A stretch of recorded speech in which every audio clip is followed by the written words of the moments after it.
ETF index mutual funds నేర్చుకుని stock మార్కెట్లో రాణించాలనుకుంటున్నారా? వెంటనే ఈ నెంబర్కి కాల్ చేయండి. నమస్తే రమగారు. నమస్తే జయ. రమగారు, మనము దేవి శరన్నవరాత్రులు చేస్తూ ఉన్నాం కదా అమ్మవారివి. 3వ రోజు అమ్మవారికి అలంకరణ ఏ విధంగా ఉంటుంది, అలానే ఆవిడ పూజా విధానం, ఏ విధమైన నైవేద్యాలు మనం సమర్పించుకోవాలి? 3వ రోజు శరన్నవరాత్రుల్లో 3వ రోజు అంటే మన నవదుర్గల్లో చంద్రఘంటాదేవి, శైలపుత్రి, బ్రహ్మచారిణి, 3వ ఆవిడ చంద్రఘంట. ఈవిడ ఘంటాకారంలో, అర్ధచంద్రాకారంలో ఉంటాడు కదా చంద్రుడు. అవునండి. ఆ చంద్రవంక ఘంటాకారంలో కనపడుతుందిట. ఘంటని ధరిస్తుంది అని చెప్తారు. ఈ అవతారాన్ని మనకి శ్రీశైలంలో అమ్మవారిగా వేస్తారు. భ్రమరాంబాదేవికి చంద్రఘంటాదేవి అలంకారం చేస్తారు. ఇక్కడ చంద్రవంక ఉంటుంది కదా, అక్కడ ఘంటాకారంలో ఉన్న చంద్రుడు ఉంటాడనమాట. ఈవిడ ఏంటంటే ఎప్పటిది ఈ స్వరూపం, శివపార్వతుల వివాహం. ముందు మొదటేమో ఆవిడ హిమోత్పుత్రికగా పుట్టింది, తర్వాత శివుడి కోసం తపస్సు చేసింది, తర్వాత శివుడు ప్రత్యక్షమయ్యాడు, ఆయన ఒప్పుకున్నాడు వివాహానికి. మీరు వివాహానికి శివుడు తరలి వచ్చేట భూతగణాదులతోటి. తరలి వస్తే భూత ప్రేత పిశాచాలన్నీ, ఆయన శ్మశానవాసి కదా, ఆయన స్వస్వరూపంతో వచ్చేసాడు. మెడ చేతుల నిండా సర్పాలు, తర్వాత గజాజనము వ్యాఘ్ర చర్మాలు ధరించి భూతప్రేత పిశాచాలన్నీ, ఆ గణాలు అవన్నీ ఎట్లాంటి ఒక శబ్దాలు, వాటిని చూసేసరికల్లా వీళ్ళ అమ్మగారు హిమవత్పర్వతం యొక్క భార్య మేనాదేవి స్పృహ తప్పి పడిపోయింది భయంతో. ఇలాంటి వాడికి ఇస్తున్నాం పిల్లని అనిపించేస్తుంది కదా. పడిపోయేసరికల్లా అప్పుడు అమ్మవారు ఒక సాత్విక స్వరూపంతో శివుడి దగ్గర కనిపించిందట. ఈ చంద్రకంఠ స్వరూపంతో కనపడి సర్వాంగ సుందరమైన పెళ్లి కుమారుడిగా వచ్చి నన్ను వివాహం చేసుకో, నన్ను అట్లా చేపట్టమని అడిగింది. ఆ వెళ్ళిన స్వరూపం పరమాద్భుత సౌందర్యవంతమైన స్వరూపం అట. చంద్రఘంటాదేవి చాలా అత్యద్భుతమైన సౌందర్యవంతమైన రూపం. ఆమెని ధ్యానించిన వాళ్ళకి, పూజించిన వాళ్ళకి అసలు ఆయుధ భయం ఉండదు. ఆవిడ ఆ స్వరూపంతో యుద్ధం చేసినప్పుడు గంట మోగుతుందట. అవి వస్తోందని చెప్పడానికి ఘంటాధ్వని వినిపిస్తుంది అనమాట. రాక్షసుల గుండెల్లో రైళ్లు పరిగెడతాయి అనమాట ఆ శబ్దం వింటే. అలాంటి అత్యద్భుతమైన స్వరూపం అన్నమాట. ఆ పరమాద్భుత స్వరూపాన్ని చూసి ఆమెకి అనురూపంగా ఉండాలని భావించి పరమేశ్వరుడు పెళ్లి కుమారుడిగా తయారై వచ్చాడు. ఎంత పరమాద్భుత సౌందర్యమో, సదాశివుడిలాగా తయారై వచ్చాడు. ఈ వెనకాలన్న ప్రమథగణాలన్నీ కూడా స్వరూపాలు మార్చుకున్నాయి. అమ్మవారికి పెళ్లికి శోభాయమానంగా కనపడడం కోసం, ఆమెకి ప్రీతి కోసం భూతగణాలన్నీ కూడా తమ స్వరూపాలు మార్చుకుని ఈయన అత్యద్భుతంగా పెళ్లి కుమారుడిగా తయారయ్యి వచ్చారనమాట. అప్పటి స్వరూపం. చంద్రఘంటాదేవిని కనుక స్మరిస్తే వాహనాల్లో, ప్రయాణాల్లో భయం ఉండదు. తర్వాత జంతువుల వల్ల, ఆయుధాల వల్ల భయం ఉండదు. చాలా తొందరగా మనకి వశం అవుతుందట ఆవిడ. ఆమెకి అలాంటి అమ్మవారిని పూజించేటప్పుడు మామూలుగా దసరా నవరాత్రుల్లో కూడా మనం ఎట్లా పడితే అట్లా ఉండకూడదు. చాలా శుభ్రంగా చక్కగా అలంకరించుకుని కూర్చుని పూజ చేసుకోవాలని చెప్తారు. సర్వాలంకారాలతోటి కూర్చుని పూజించాలి అమ్మవారిని. మామూలు పూజల్లో సాధారణంగా ఏం చేస్తారు, పొద్దునే ఏదో తలస్నానం చేసి జుట్టు ముడేసుకుని తడి పొడి తలతోటి తల పెట్టుకుని పిడప తీసి పక్క పెట్టి కొద్దిగా మడిచేసి అలా కూర్చుంటారు, ఏదో చీర కట్టుకుంటారు. అట్లా కాదు. అమ్మవారి పూజలు చేసే 9 రోజులు చక్కగా అలంకారం చేసుకుని, తలకాయ శుభ్రంగా దువ్వుకుని, తలలో పువ్వులు పెట్టుకుని, మెడలో సువాసన చిహ్నాలైన నగలన్నీ ధరించి చక్కగా అలంకరించుకుని పూజిస్తే ఎక్కువ ప్రసన్నంగా ఉంటుంది. అమ్మవారికి సర్వసౌందర్యంగా కనపడితే చాలా ఇష్టం. సాధకులైన వాళ్ళు సౌందర్యవంతంగా అలంకరించుకోవాలి. పూజ చేసుకునే వాళ్ళు కూడా చక్కగా శుభ్రమైన బట్టలు కట్టుకోవటమే కాదు, చక్కగా బొట్టు కట్టుగా తీరుగా ధరించి పేరంటానికి వెళ్ళినట్టుగా తయారవ్వాలి.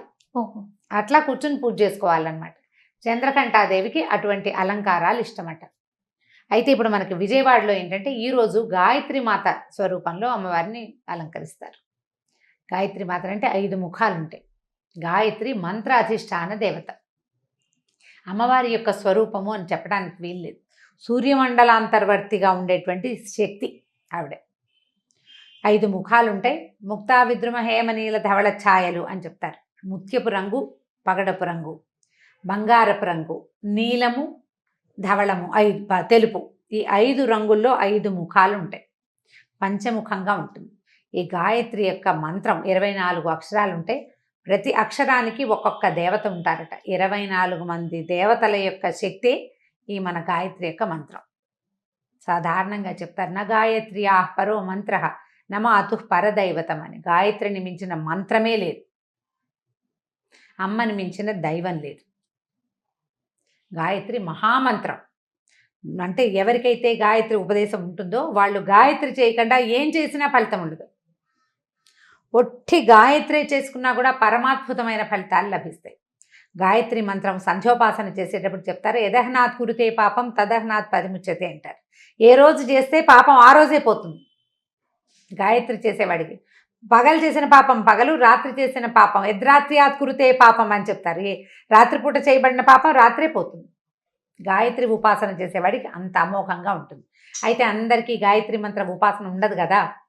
గాయత్రి మంత్రం ఎవరికి ఇస్తారు? సాధారణంగా ఉపనయనం అయిన తర్వాత బ్రహ్మచారికి ఉపదేశించబడేది మహామంత్రం గాయత్రి. మామూలుగా మనం గాయత్రి మంత్రం పిల్లలకి చెప్పించేస్తాము. కార్లు వెనక్కి వస్తుంటే వాటి దాంట్లో కూడా గాయత్రి మంత్రం పెట్టుకుంటాము. అలా అనడము వినడం వల్ల పెద్ద ప్రయోజనం ఉండదు. ఏదో మనం సంతోషం కొద్దీ చెప్పుకుంటాం. నిజానికి గాయత్రి ఉపాసన ఎలా కుదురుతుంది? గురుముఖత ఉపదేశం అయిన వాడికి పూర్తిగా ఫలిస్తుంది. మరి మనబోటి వాళ్ళు ఏం చేయాలి? ఉదయాన్నే లేచి సూర్యోదయ కాలంలో సూర్యుడిని చూసి నమస్కరించాలి. ఆ ఉదయకాల సూర్య నమస్కారము గాయత్రి మంత్రంతో సమానం. ఆ సూర్యమండలంలోనే ఉంటుంది అమ్మవారు. ప్రతివాడు గాయత్రిని ఉపాసించవచ్చు. ఈ రకంగా సూర్యమండలాంతర్వర్తిగా ఉంటుంది ఆవిడ. ఆ సూర్యుని యొక్క ప్రభ, ఆ శక్తే గాయత్రి. మాకు ఉపదేశం లేదు, ఉపదేశం ఉన్న వాళ్ళు అదృష్టవంతులు, మాకు లేదు లాంటి భావాలకి లోను కాకూడదు. ఒక్కొక్కరికి ఒక్కొక్క అవకాశం ఇచ్చింది మనకి అమ్మవారు. ఉపదేశం చేసుకోగలిగిన వాడు ఉపదేశం చేసుకుంటాడు. దాన్ని కూడా నిలబెట్టుకోలేని వాళ్ళు ఎంతమందో ఉంటారు. అది కూడా సరిగ్గా చెయ్యరు. వాళ్ళ కర్మానుభవం వాళ్ళకి సహకరించదు అనుకోదానికి మనం ఏం చెప్పలేకపోతాం. కానీ ఉపదేశం ఉన్నవాళ్ళు తప్పకుండా గాయత్రి చేసుకోవాలి. ఉపదేశం లేని వాళ్ళు ఇట్లా గనక సూర్యోపాసన, సూర్యుడి ఉపాసన ఏం చెయ్యొద్దు. పొద్దున్నే నిద్రలే తొలి నమస్కారం సూర్యుడు ఉదయిస్తున్న సూర్యబింబానికి నమస్కరిస్తే అమోఘమైన ఫలితాలను ఇస్తుంది గాయత్రి మాత. ఈ గాయత్రి మంత్రాన్ని గురించి ఒక అద్భుతమైన కథ ఉంది మనకి దేవి భాగవతంలో, చెప్పుకుందాం. అది అమ్మవారికి ఈరోజు నివేదన కొబ్బరన్నము పాయసము పెడతారు. కొబ్బరితోటి అన్నం అంటే కొబ్బరి పాలు పోసి అన్నం ఉండి పైన తిరగమాత వేసుకుని కొంచెం కొబ్బరి వేసుకునేది ఒకటి. అట్లా కాకుండా మనం పులిహోరలాగా అన్నం వండేసుకుని తెల్లటన్నం దాంట్లో మనం తిరగమాత పులిహోర పోపులాగా పోపు వేయించుకుని కొబ్బరి కూడా అందులో వేసి వేయించేసి అది ఎత్తి అన్నంలో కలుపుకోవటం. అది కొబ్బరన్నం. రెండోది పాయసము, బెల్లం వేసి కానీ పంచదార వేసి కానీ పాలు పోసిన పాయసాన్ని, ఈ రెండు నైవేద్యాలని మనకి అమ్మవారికి ఇక్కడ గాయత్రి మాతకి అదే పెడతారు. చంద్రకంఠాదేవి కూడా అదే నైవేద్యాన్ని సమర్పిస్తారు. మన అలవాట్లను బట్టి ఇళ్లలో పద్ధతులు, పెద్దవాళ్ళ ఇళ్లలో అనుచారంగా చేసేవి. ఒకవేళ మనకి ఈ పని చేయడానికి పెద్దగా శక్తియుక్తులు లేవు, మన ఇంట్లో ఉండే పళ్ళో ఫలమో కొద్దిగా అంత అన్నము బట్టి అన్నము పంచదార నెయ్యి వేసి కాస్త ఉప్పు బెల్లము నెయ్యి వేసో పూలగము పాలు పంచదారను లేకపోతే మన వడపప్పు పానకము అలా ఏదో ఒకటి నివేదన చేసుకుని గాయత్రికి సంబంధించిన అష్టోత్తర శతనామావళి దొరుకుతుంది. గాయత్రి అష్టోత్తర శతనామావళి చదువుకోవచ్చు ఈ రోజున. అయితే గాయత్రికి సంబంధించిన కథ చెప్తాం. పూర్వం అరుణుడు అని ఒక రాక్షసుడు ఉండేవాడు. అరుణుడు. అయితే వీడేంటంటే రాక్షసుడే కానీ వాడు గాయత్రి ఉపాసకుడు. ఉపదేశం అయిన తర్వాత ఆ మంత్రాన్ని విడవలేదన్నమాట. ప్రచండంగా చేసేవాడు. త్రికాలాల్లోనూ సహస్ర గాయత్రి చేసేవాడు. పొద్దున మధ్యాహ్నం త్రిసంధ్యల్లోనూ సహస్ర గాయత్రి. మహా పవర్ఫుల్గా ఉంటారు వాడు. అతను ఏం చేశాడంటే బ్రహ్మదేవుడిని గూర్చి తపస్సు చేయటం మొదలుపెట్టాడు. తపస్సు చేస్తే బ్రహ్మదేవుడు ప్రత్యక్షమయ్యాడు. ఇట్లా ఉపాసన ఉన్నవాడికి తొందరగా ప్రత్యక్షం అవుతాడు. బ్రహ్మదేవుడు అడిగాడు, నీకేం కావాలి నాయనంటే నాకు మరణం లేకుండా వరం కావాలని అడిగాడు. బ్రహ్మదేవుడు ఒప్పుకోలేదు. అది కుదరదు, వరాంతరం అడుగు ఏదైనా, పుట్టిన వాడి ప్రాణి గిట్టక తప్పదు. రాక్షసులకి మానవులకి మరణం తప్పదు. అమరులు కాదు మీరు, వేరే వరం కోరుకోమంటే బాగా ఆలోచించాడు. మామూలుగా సాధారణంగా ఎలా ఉంటాయి జీవాలు? అయితే 2 కాళ్ళు ఉంటాయి, లేకపోతే 4 కాళ్ళు ఉంటాయి కదా. అందుకని ద్విపాత్తులు చతుష్పాత్తుల వల్ల మరణం లేకుండా వరం అడిగాడు. 2 కాళ్ళు ఉన్న వాళ్ళు ఎవ్వరి వల్ల మానవులు కాదు, దేవతలు కిందలు కింపురుషులు గంధర్వులు అందరికీ 2 కాళ్ళు ఉంటాయి, వాళ్ళతో నో మరణం. ఇక జంతువులు పులులు, సింహాలు, లేళ్ళు, గాడిదలు, కుక్కలు అన్నీను ఏనుగులతో సహా, జిరాఫీలు, ఒంటెలు తీసుకుని 4 కాళ్ళు ఉంటాయి. 4 కాళ్ళు చతుష్పాత్తుల వల్ల కూడా నాకు మరణం లేదు, లేకుండా మరణం ఇవ్వు అని అడిగాడు. చక్కగా మరి ఏం చేస్తాడు? ఒప్పుకున్నాడు కదా, ఒప్పేసుకున్నాడు బ్రహ్మదేవుడు. సరే బాగుంది. ఎప్పుడైతే ఇది వచ్చేసిందో వరగర్వం, అప్పటిదాకా ఇతను ఉపాసకుడు, మహాద్భుతమైన వినయ సంపదనిచ్చే గాయత్రి ఉపాసన.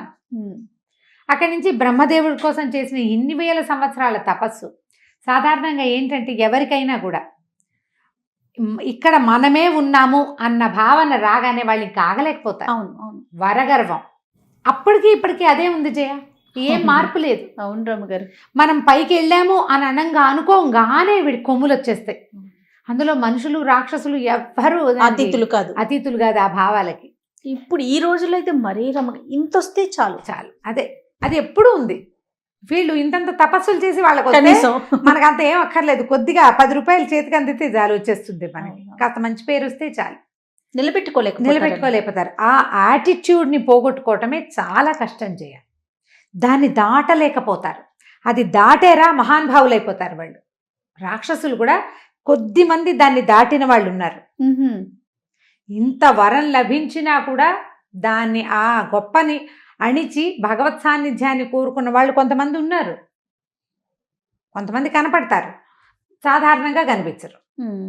ఓకే, కథల్లో కనపడతాయి. ఈసారి సందర్భం వచ్చినప్పుడు చెప్తాను ఈ మాట. అయితే ఈ అరుణుడు ఏమయ్యాడు? క్రమంగా బాగా బలిసిపోయాడనమాట. బలం పెరిగిపోయింది అతనికి. ఇక దేవతల మీద యుద్ధం ప్రకటించాడు. పాతాళము భూలోకము జయించేశాడు. స్వర్గారోహణ చేసేశాడు. ఇహ స్వర్గం మీద పడ్డాడు. దేవతలంతా పారిపోయారు తలా ఒక పక్కకి. అతన్ని జయించలేకపోయారు వాళ్ళు. జయించలేక ఏమనుకున్నారు? అందరు కలిసి బ్రహ్మదేవుడి దగ్గరికి వెళ్ళారు. మాకేదైనా చెప్పునైనా చెప్పండి. నేనేం చెప్తాను? వరం అడిగాడు, ఇచ్చాను. వాడికి 2 వరాలు ఉన్నాయి. ఒకటి ద్విపాత్తుల నుంచి మరణం లేదు, 2 చతుష్పాత్తుల నుంచి మరణం లేదు. మీరు ఏం చేసినా కుదరదు. దేవతలను అందరినీ పిలుచుకెళ్ళారు యుద్ధానికి. పిలుచుకెళ్తే ఎవరెవరిని? బ్రహ్మ విష్ణు మహేశ్వరులను కూడా పిలిచారు.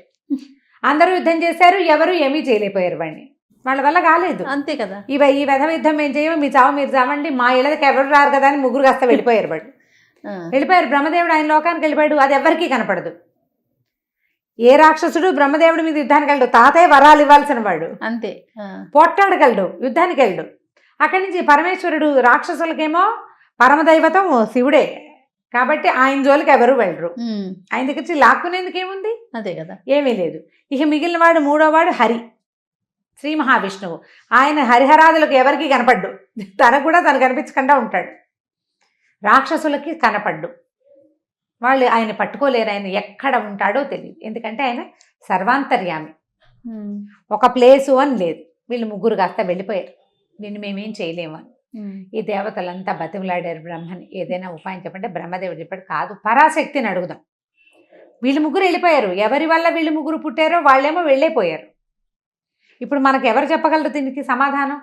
అందుకని అందరూ కలిసి అమ్మవారిని ప్రార్థించారు. ప్రార్థించి చాలా అడిగారు, మమ్మల్ని రక్షించు, మమ్మల్ని కాపాడంటే. అప్పుడు ఆవిడ ఏం చెప్పిందంటే, వాడికి ప్రధానమైన శక్తి గాయత్రి, అది తీసేయండి వాడి దగ్గర నుంచి. అది పక్కకి వెళ్ళిపోతే వీడిని జయించడం సులువు. ఇక వాడి మరణం అంటారా, వాడి దాని సంగతి నేను చూస్తానని. గాయత్రిని తప్పించాలి. వాడి దగ్గర గాయత్రి ఉన్నంతకాలం అమ్మవారు కూడా వాడిని ఏమీ చేయలేదు, చెయ్యదు. అక్కడి నుంచి వీళ్ళంతా ఆలోచించుకుని తమలో తెలివిగల వాడైన బృహస్పతిని పంపించారు. ఎక్కడో అరుణుడు సంధ్యోపాసన చేసుకుంటున్నాడు గంగానది ఒడ్డును కూర్చుని. వీడు ఇంత యుద్ధం చేస్తాడు కానీ ఉపాసన మానుడు, త్రికాలాల్లో సంధ్యావందనం మాండు. ఆ సంధ్య పరుచుకుంటుంటే ఇది బృహస్పతి వెళ్ళి పలకరించాడు. వీడెందుకు మన పలకరిస్తున్నాడని వాడు ఆశ్చర్యపోయాడు. అరుణుడు ఆశ్చర్యపోయి అడిగాడు, ఏమిటి నువ్వు ఇక్కడికి వచ్చామంటే, అదేమిటి మన ఇద్దరం ఒకళ్ళం ఒకటే సమానము. నీకు గాయత్రి ఉపాసన ఉంది, నాకు గాయత్రి ఉపాసన ఉంది. నీకు గాయత్రి మంత్రమే కదా నీ మంత్రం, నా మంత్రం కూడా గాయత్రి మంత్రం. దానివల్ల నేను గురువునయ్యాను. నాకు గురుస్థానం ఎలా వచ్చింది? గాయత్రి ఉపాసన వల్ల వచ్చింది. కాబట్టి మన ఇద్దరం సోదర తుల్యులము అన్నాడు. నేను కొండు మండిపోయింది అరుణుడికి. వీడికి నేను సమానం ఏమిటి? వీడు నేను సమానం ఎలా అవుతాం? నేనేమో బ్రహ్మదేవుడి దగ్గర వరం పొందా, నాకు మరణం లేదు. వీడు అమృతం తాగి వీళ్ళు తెచ్చుకున్నారు. ఆయన అమృతం తాగక్కర్లేకుండానే నాకు అవధ్యుడుగా, అసలు మరణం లేనివాడిగా ఉన్నాను నేను. పైగా ఈ మొత్తం భూమి ఆకాశాలని ఏకం చేసి మొత్తం ఒడిసి పట్టేశారు. వీడు నేను ఓడించిన ఒక లోకంలోని ఒక రాజు యొక్క గురువు. మేమిద్దరం సమానం ఎలా అవుతాం?